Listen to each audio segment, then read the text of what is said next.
주변에 항상 바쁜 사람들 있잖아요. 바쁘다, 죽겠다, 힘들다. 심지어는 남의 부탁을 더 우선순위에 두고 하느라고 자기 일을 막 미루기도 해요.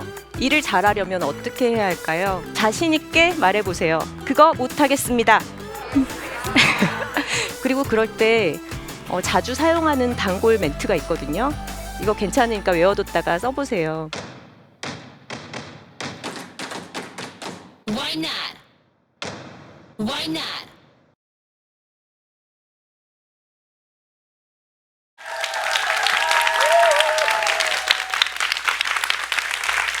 안녕하세요, 황선우입니다. 일을 잘하려면 어떻게 해야 할까요? 많은 분들에게 듣는 질문입니다. 세바씨를 보시는 분들도 자기 발전에 대한 욕망이 강한 분들이니까 당연히 궁금해 하시겠죠. 열심히 중요하죠. 똑똑하면 잘할 수 있겠죠. 동료들과 잘 지내면서 협업을 잘하는 능력도 중요하죠. 일정 관리, 꼼꼼하게 계획하기 이런 것들 다 중요합니다. 그런데 저는 이렇게 말하고 싶습니다. 먼저 거절을 잘 해야 한다고요. 똑부러지게 일을 하려면 분명하게 거절을 해야 합니다. 주변에 항상 바쁜 사람들 있잖아요. 친구한테 뭐 부탁받아서 어디 가야 돼, 뭐 해줘야 돼, 아는 사람이 뭐 도와달라 그랬어, 어디 얼굴 비춰야 돼. 너무 바빠요. 시간이나 체력이 여유가 있으면 다행이에요. 그런데 허덕허덕 바쁘다, 죽겠다, 힘들다 입에 달고 살면서도 그거 다 하고 있어요. 단지 거절을 못했기 때문이죠. 심지어는 남의 부탁을 더 우선순위에 두고 하느라고 자기 일을 막 미루기도 해요. 이분들의 특징이 있습니다. 착해요. 마음이 참 고와요. 그러다 보니까 다른 사람의 기분을 상하게 할까봐 늘 조심스럽습니다. 남들이 나를 어떻게 생각할까 신경도 많이 쓰고요. 특히 여성분들 중에서 이런 분들이 참 많아요. 여자들은 어릴 때 크면서부터 남들이랑 싸우기보다는 원만하게 풀어라, 분위기를 부드럽게 이끌어라 이런 얘기 많이 듣잖아요. 그리고 싫다고 확실하게 거절을 하면은 좀 드세다 이런 평가도 따라와요. 그러다 보면은 거절하고 싶은 상황에서도 내 생각을 먼저 하는 게 아니라 상대방 걱정을 하고 있어요. 저 사람이 부탁했는데 힘들게 얘기 꺼냈을 텐데 민망해하면 어떡하지? 저 사람이랑 잘 지내고 있었는데 우리 관계가 틀어지면 어떡하나? 나한테 실망하면 어떡해? 이런 걱정들이요. 그러다 보면은 나에게 무리가 되는 요구도 안 된다고 못하고 들어주고 있는 거예요. 좋은 사람이 되고 싶으니까요. 그쵸? 그런데 좋은 사람이랑 쉬운 사람은 다릅니다. 주변에 거절을 못하고 계속 요구를 들어주다 보면은 쉬운 사람으로 통하고 있을 가능성이 높아요. 좋은 사람이 아니라요. 저는 20년 동안 회사를 다녔어요. 오래 다녔죠. 회사를 다닐 때는 회사에서 일이 어느 정도 정해져 있습니다. 김대리, 오늘 회의 끝나고 나면은 이거 회의록 정리해가지고 팀 전체 메일 돌리고 내용 보충해서 이번 주 안으로 보고서 작성해서 제출해. 이렇게 얘기하는 데다 대고서 부장님 거절할게요. 제가 이번 주에 사생활이 너무 바빠요. 이렇게 할 수 없잖아요. 시키면 네 이러면서 해야 됩니다. 하지만 회사에서도 길게 보면 거절을 잘하는 사람이 더 좋은 평가를 받게 돼요. 무조건 할 수 있다고 네 떠맡고 나서 나중에 수습이 안 돼서 사고를 치는 사람은 정말 큰 골칫거리가 됩니다. 대신에 처음에는 안 된다고 말하는 사람이 까칠해 보이기는 해도 자기 업무 범위를 명확하게 세팅하고 그 안에서 꾸준하게 잘하면 그런 사람들이 신뢰를 얻어요. 그리고 신입사원이 아니라 직급이 올라갈수록 그 거절의 능력이 더 빛을 발합니다. 자기 팀원들을 보호하는 기술이 되거든요. 그리고 일을 하나씩 이렇게 따로 던지는 사람들은 몰라요. 이 받는 사람이 얼마큼을 받고 있는지 신경을 안 씁니다. 받는 사람이 자기 업무가 어느 정도인지 그 총량을 스스로 조절하기 위해서라도 거절은 필요합니다. 안 그러면 어떤 일이 벌어지죠? 영원히 퇴근을 할 수가 없어요. 저는 이제 4년째 혼자 프리랜서로 일을 하고 있어요. 회사를 다닐 때랑 다르게 이제 제가 사장님이고 제가 직원인 거예요. 그러니까 일을 하자고 정해서 시키는 것도 제 자신이고 그걸 받아서 하는 것도 제 자신입니다. 근데 처음에는 무조건 일을 많이 해야 될 것 같았어요. 프리랜서로 독립하고 불안하잖아요. 불안하면 거절을 할 수가 없습니다. 일이 없어지는 것보다는 그래도 많은 게 낫겠지 해서 웬만하면 다 해보는 쪽으로 했어요. 업무량이 많은데 그래도 내가 조금 부지런하면 할 수 있겠지. 그리고 마감 기간이 촉박한데 좀 무리하면 되지 뭐 이런 식으로요. 그리고 어떤 일은 유명한 브랜드에서 제안을 하니까 거절을 못하고 또 다른 일은 아는 사람이 좀 해달라고 부탁하니까 거절을 못하고 그러다 보니까 무슨 일이 벌어졌을까요? 몸이 너무 힘든 거예요. 제가 회사를 그만둘 때도 진짜 이렇게 일하다가는 큰일 나겠구나. 건강을 잃을 것 같아서 퇴사를 결정을 했었거든요. 근데 회사를 그만두고도 똑같이 그렇게 무리하면서 일을 하고 있으니까 의미가 없더라고요. 내 생활이 전혀 없어졌어요. 그리고 일을 많이 받아서 양적으로는 많이 하지만 그 일의 결과에 대해서 내가 만족을 못한 채로 내보내는 일들도 생겼습니다. 약속을 어기게 되기도 하고요. 그리고 내가 결정해서 하는데도 막 억지로 어디 끌려다니는 느낌이 드는 거예요. 막 피곤하다, 바쁘다, 시간 없다 이렇게 투덜거리면서 억울해하고 있는데 그런 제 자신이 너무 못나게 느껴지는 거예요. 그러니까 직원인 저 자신과 사장인 저 자신이 사이가 정말 나빠진 거죠. 그래서 안 되겠다 싶어서 그때부터는 정신을 바짝 차리고 많은 일들을 거절하고 있습니다. 여러분, 이솝 우화에 이런 얘기 있어요. 아랍인과 낙타. 사막에서 밤이 됐어요. 아랍인이 야영을 하려고 천막을 쳤습니다. 이제 잘 준비를 하는데 바깥에 낙타가 말을 거는 거예요. 저 하루 종일 짐 싣고 다니느라 발이 너무 피곤한데 천막 안에 발만 좀 넣으면 안 될까요? 우리 아랍인은 마음이 착해서 부탁을 들어줬어요. 그래, 발 넣어, 괜찮아. 발을 한참 이렇게 넣고 있던 낙타가 좀 있으니까 모래바람이 불어와서 눈이 너무 시리네요. 저 머리만 좀 천막에 넣어도 될까요? 아랍인이 또 거절을 못했어요. 그래, 그렇게 해. 그러니까 발을 넣고 이제 머리도 천막으로 쑥 들어왔습니다. 그러고 나서 낙타가 잠시 후에 또 말을 거는 거예요. 근데 엉덩이가 되게 찹찹한데 엉덩이만 좀 천막 안에 넣어도 될까요? 우리 아랍인이 어떤 사람이에요?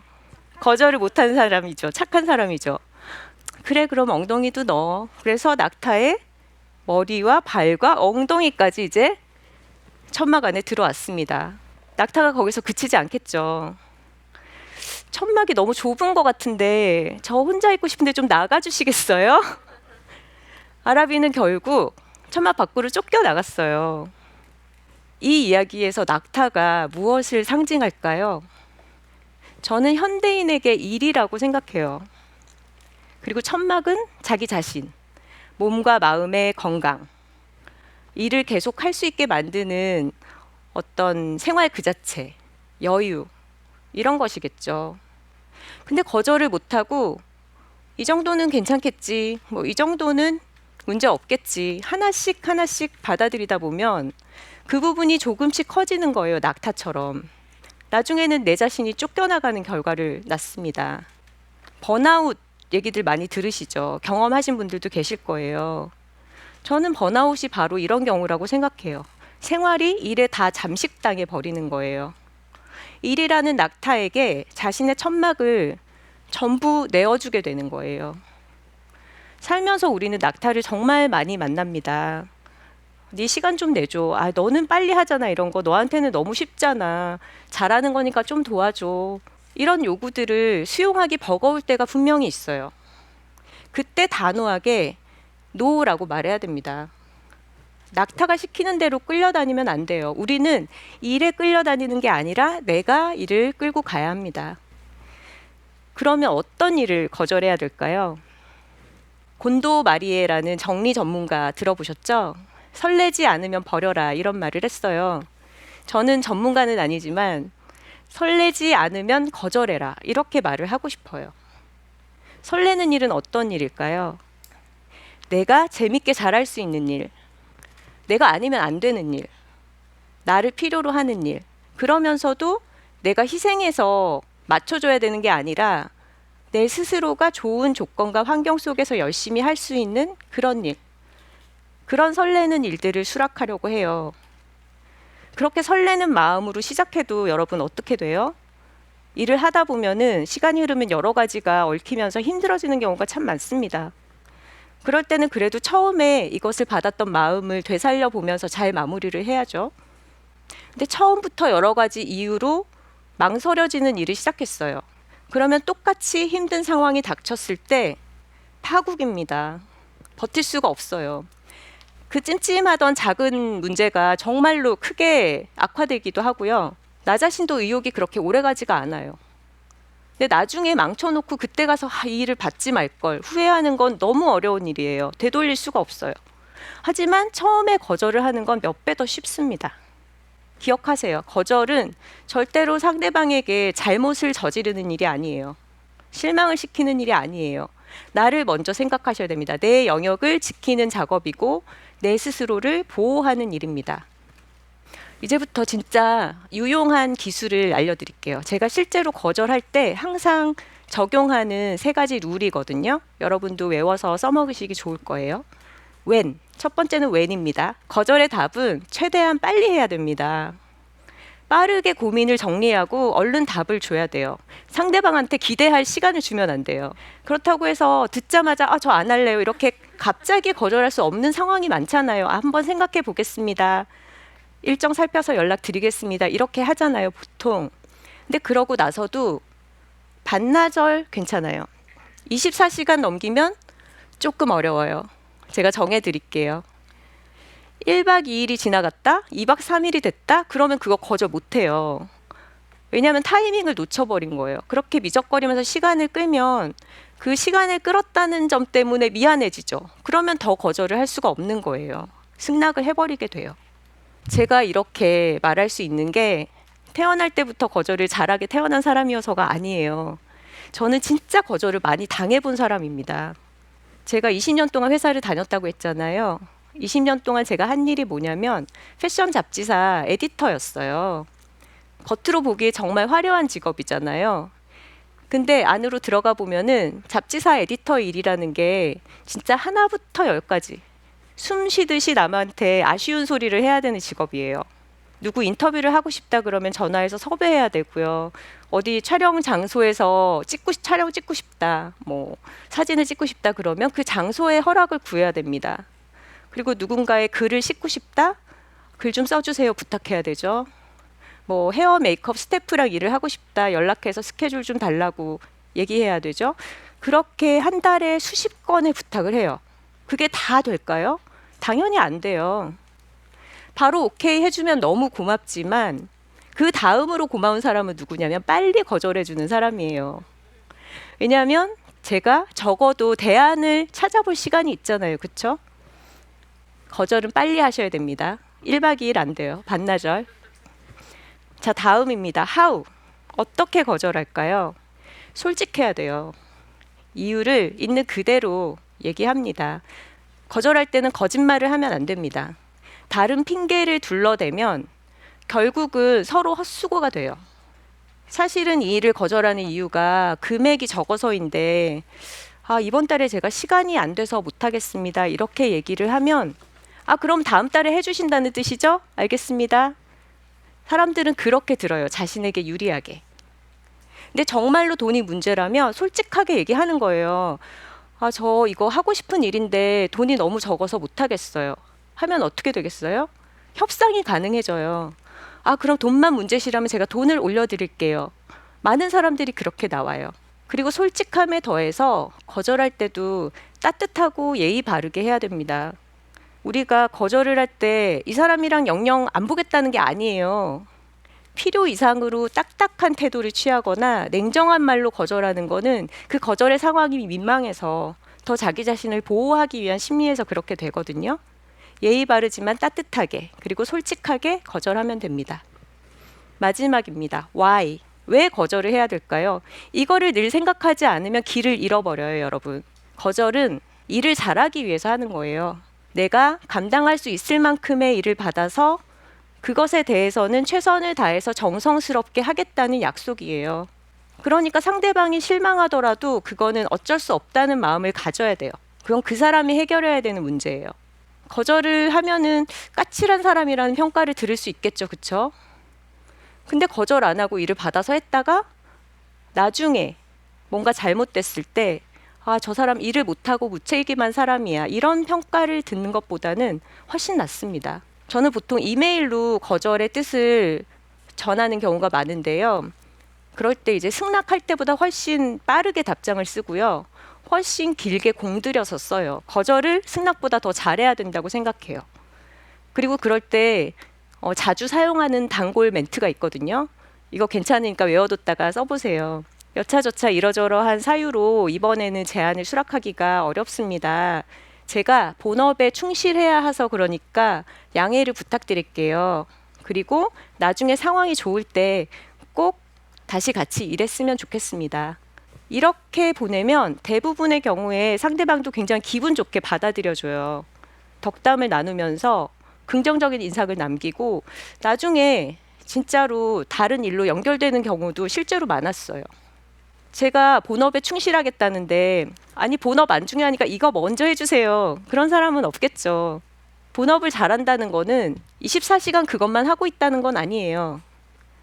그 본업을 잘 하기 위해서 내가 휴식하는 시간, 준비하는 시간까지 포함하는 겁니다. 그러니까 거절을 해놓고 쉬어도 괜찮아요. 양심의 가책을 느낄 필요가 전혀 없어요. 그리고 그렇게 쉬고 있을 때 무슨 일이 벌어지냐면 내가 진짜로 더 잘하고 싶은 일이 찾아와요. 그런 기회가 왔을 때 어중간한 잔잔바리 일들 하느라 너무 바쁘면 그 기회를 못 잡아요. 진짜로 내 시간과 노력을 발휘하고 싶은 건 그건데 놓치는 거예요. 그때 정확하게 붙잡아서 선택하고 집중하기 위해서는 거절을 해야 됩니다. 자, 여러분 자신 있게 말해보세요. 그거 못하겠습니다. 웃으면서 말해보세요. 안 되겠습니다. 네, 이상하게 자유로워지지 않나요? 그쵸? 그리고 내가 뭘 못하는지, 왜 안 되겠다고 했는지 잘 생각해 보세요.